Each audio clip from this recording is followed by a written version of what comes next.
Hello everyone.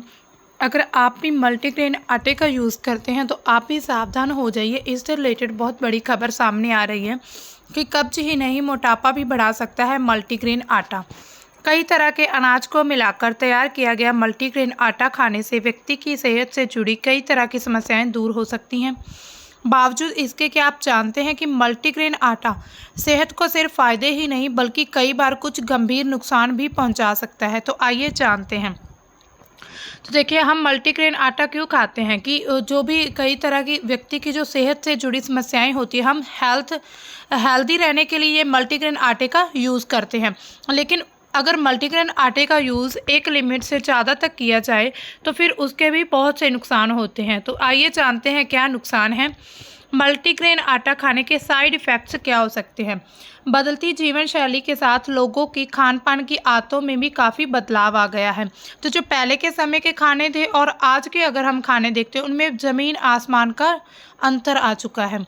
कई लोग अब नॉर्मल गेहूं आटे की रोटी की जगह खुद को हेल्दी और तंदुरुस्त रखने के लिए मल्टीग्रेन आटा खाना पसंद करते हैं। मल्टीग्रेन आटा कई तरह के अनाज का मिक्सचर होता है जिसे तैयार करने के लिए गेहूं, मक्का, बाजरा के अलावा ओट्स, रागी, चना दाल और सोयाबीन जैसी कई अन्य चीज़ों भी डाली जाती हैं। इन सभी अनाजों के कॉम्बिनेशन से तैयार किया गया आटा खाने से व्यक्ति कई तरह की बीमारियों से दूर रहता है। तो ऐसा माना जाता है कि ये जो अब जब इन सभी चीज़ों को हम बहुत सारे अनाजों को मिक्स करके एक आटा तैयार करते हैं और अगर वो आटे की हम रोटी खाते हैं, खाना खाते हैं, तो व्यक्ति कई तरह की बीमारियों से दूर रहता है। लेकिन क्या आप जानते हैं कि मल्टीग्रेन आटा सेहत को सिर्फ फ़ायदा ही नहीं बल्कि कई बार कुछ गंभीर नुकसान भी पहुंचा सकता है। तो मल्टीग्रेन आटा जो है सिर्फ फ़ायदा ही नहीं होता, इससे कुछ नुकसान भी हो सकते हैं। तो ये न्यूज़ हमने हिंदुस्तान न्यूज़पेपर से ली है।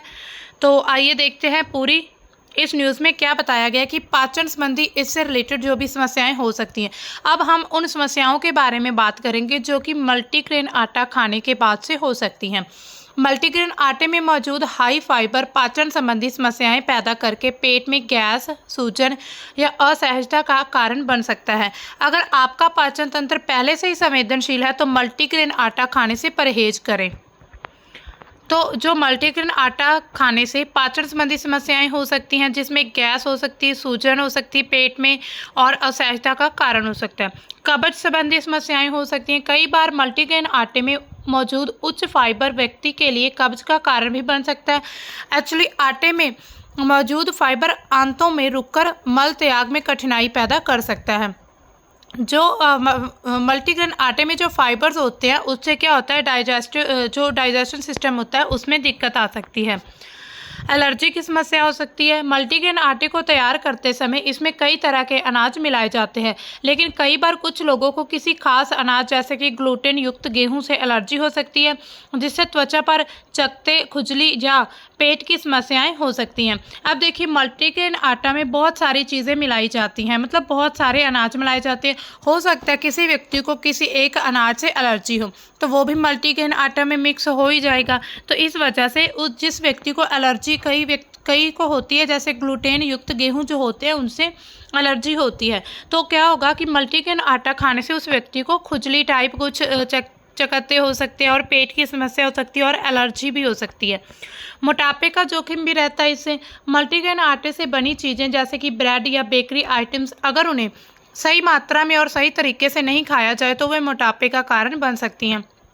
कई लोग मल्टीग्रेन आटा इस वजह से खा लेते हैं, मतलब मल्टीग्रेन आटे से बनी चीज़ें जैसे कि ब्रेड, बेकरी आइटम्स, कि ये तो बहुत हेल्दी है, इससे कुछ नहीं होने वाला। लेकिन जब वो बहुत मात्रा में, मतलब अपनी जितनी उन्हें ज़रूरत होती है उससे ज़्यादा खा लेते हैं तो फिर क्या होता है कि उनका मोटापा आना शुरू हो जाता है।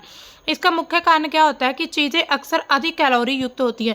कुछ चीज़ों में ज़्यादा कैलोरी होती है, कुछ में कम होती है और इनमें उच्च फाइबर और कार्बोहाइड्रेट्स मौजूद होते हैं जिससे क्या होता है, वज़न बढ़ जाता है। और फिर जब बंदा मोटा हो जाता है तो फिर उसके बाद सोचता है कि अब हम क्या करें। तो इसीलिए पहले ही हमें सतर्क रहना चाहिए।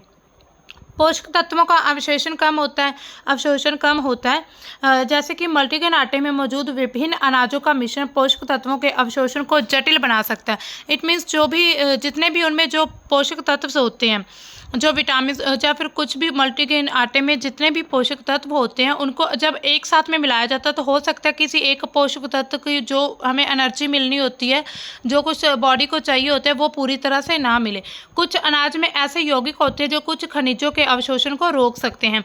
कुछ ऐसे होते हैं कि जो किसी एक खनिज का जो अवशोषण होता है उसको रोका जा सकता है। कुछ ऐसे भी पोषक तत्व मौजूद होते हैं अनाज में, क्योंकि इसमें बहुत सारे अनाज को मिलकर ये मल्टीग्रेन आटा बनाया जाता है। अब देखिए, मल्टीग्रेन आटा खाने समय कौन सी सावधानियां हमें बरतनी चाहिए।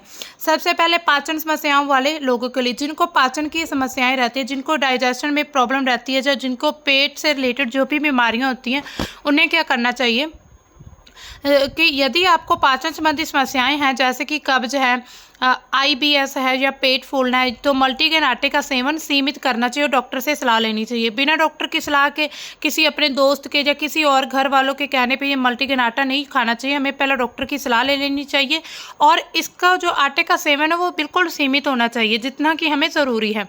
छोटे बच्चों और गर्भवती महिलाओं के लिए क्या सावधानी है।